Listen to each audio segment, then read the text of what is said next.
సాంకేతికత మారుతున్న కొద్దీ, సాంకేతికతలో అభివృద్ధి చెందుతున్న కొద్దీ వ్యవస్థలో కావచ్చు అనేక రంగాల్లో మార్పులు వస్తున్నాయి. అందులో క్రీడా రంగం కూడా ఒకటి. ప్రస్తుతం మనం టెక్నాలజీ పరంగా చూసుకున్నట్లయితే అనేక మంది ఇప్పటికీ కూడా వీడియో గేమ్స్ అని, అదేవిధంగా మొబైల్స్లో పబ్జీ అనొచ్చు, అదేవిధంగా ఫ్రీ ఫైర్ గేమ్స్, అదేవిధంగా రమ్మీ ఇలాంటి గేమ్స్ అన్నిటికీ అలవాటు పడిపోతున్నారు. అదేవిధంగా మరికొంతమంది ఇటు క్లబ్బుల్లోని పబ్బుల్లోనూ కూడా ఇటు పేకాట కావచ్చు ఇటువంటి ఆటలకైతే అలవాటు పడిపోతున్నారు. కానీ ఇప్పటికీ కూడా సమాజంలో సాంప్రదాయంగా వస్తున్న ఆట ఏదైనా ఉందంటే అష్టాచమ్మా అనే చెప్పుకోవాలి.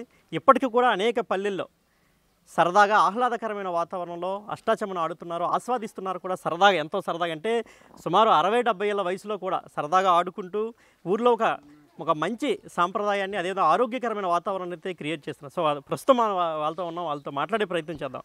చెప్పండి, ఎన్ని సంవత్సరాల నుంచి ఆడుతున్నారు అష్టాచమ్మా గేమ్ మీరు? ఈ 4-5 సంవత్సరాలు బట్టి ఆడతాను. ఆడుతుంటారా? సరదాగా ఆడుకుంటారా డబ్బులుగా? ఊరికనే కాలక్షేపానికి ఆడతాం. మీరు చెప్పండి, ఎప్పటి నుంచి అష్టాచమ్మా ఆడుకుంటున్నారు? నాకు ఇది హై స్కూలు చదువుతున్నప్పటి నుంచి ఇది అలవాటండి. ఖాళీ సమయంలో దీన్ని మేము ఆడుతూ నలుగురితో ఆస్వాదిస్తూ ఉంటామండి. అంచేత ఇది పూర్వం నుంచి వచ్చిన విద్య కాబట్టి, మాకు తెలిసిన విద్య కాబట్టి దీన్ని అలాగా కాలక్షేపం కోసమే ఆడుకుంటాం. అంతేగాని ఇందులో బెట్టింగ్లు కానీ ఉండవు సార్. అనేక మంది ఇప్పుడు పేకాటలకి ఇటువంటి ఊర్లో ఆడుతుంటారు కదా, ఈ ఊర్లో ఏముండదు? ఈ ఊర్లో అలాంటివి ఏంటండి, వ్యవసాయ పనులు చేసుకుంటాం, ఇలా ఖాళీ సమయాలు దొరికితే అరగంట గంట ఆడుకుంటాం, అలాగా కాలక్షేపం చేస్తాం అంతే. సో వీరితో పాటు మరి కొంతమంది పెద్ద వయసు వాళ్ళు కూడా ఉన్నారు. పెద్ద మీరు చెప్పండి, మీరు ఆడుతుంటారా అష్టాచమ్మా? ఇంతమంది ఆడేవారా? ఇంతమంది ఆడేవారా? ఇప్పుడు అష్టాచమ్మా ఆడలేదే? ఎప్పుడు ఆడలే, చూడడమే. మీరు చెప్పండి, అష్టాచమ్మా ఆడుతుంటారా? ఆడుతుంటారు. మీ చిన్నప్పటి నుంచి? చిన్నప్పటి నుండి అష్టాచమ్మను క్యారమ్స్ బోర్డు ఆడేవాళ్ళు. ఆడేవారు. ఇప్పుడు క్యారం బోర్డు లేదా? క్యారమ్ బోర్డు లేదు, ఓన్లీ అష్టాచమ్మా. అష్టాచమ్మ ఆడతాను. అదే ఇదే ఒక గంట 12 అప్పుడు వస్తే 2-3 వరకు ఆడి మళ్ళీ పొలాలకు వెళ్ళిపోతాం. అదే సరదాగా ఆడుకుని వెళ్ళిపోతాయి. అంటే ఓన్లీ రైతులందరూ కలిసి? రైతులే, మరి ఇంకెవరు రారు ఇక్కడ బయట. చదువుకున్న వాళ్ళు చదువుకుని బయటకు వెళ్ళిపోతారు. పొలం వస్తాం అలాగ చెట్టు ఆడుకొని కాలక్షేపం అయిపోయిన తర్వాత భోజనం టైంకి వెళ్ళిపోతాం. మీరు చెప్పండి, ఇలా ఎన్ని రకాల ఆటలు ఉంటాయి యాక్చువల్ అష్టాచమ్మా మీ ఊర్లో? మీ ఊరు ప్రకారం? ఆ ఊర్లో క్యారమ్స్ బోర్డు అష్టాచమ్మా. అందరూ ఒకే ఆట ఆడుతారా? అందరూ ఒకే ఆట.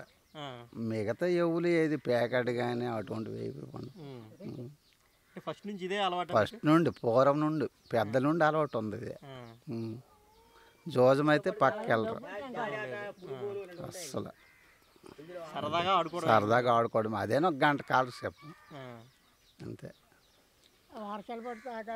సో ఇదంటే అష్టాచమ్మను సరదాగా ఊర్లో ఆరోగ్యకరమైన వాతావరణంలో ఆడుకుంటాం తప్ప ఇందులో ఎటువంటి బెట్టింగ్లు కూడా ఉండవు. పురాతన కాలం నుంచి కూడా మా ఊర్లో ఇదే ఆట ఆడుతున్నారు. వేరే ఆటకైతే ఈ ఊర్లో, అంటే జోదానికి సంబంధించిన ఆటలకైతే ఎట్టి పరిస్థితుల్లో కూడా స్పేస్ లేదని వారు చెప్తున్నారు.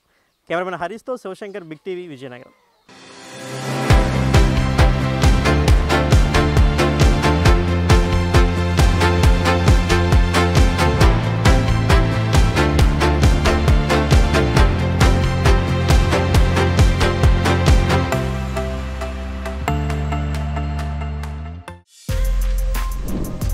For more videos like this, subscribe Big TV channel.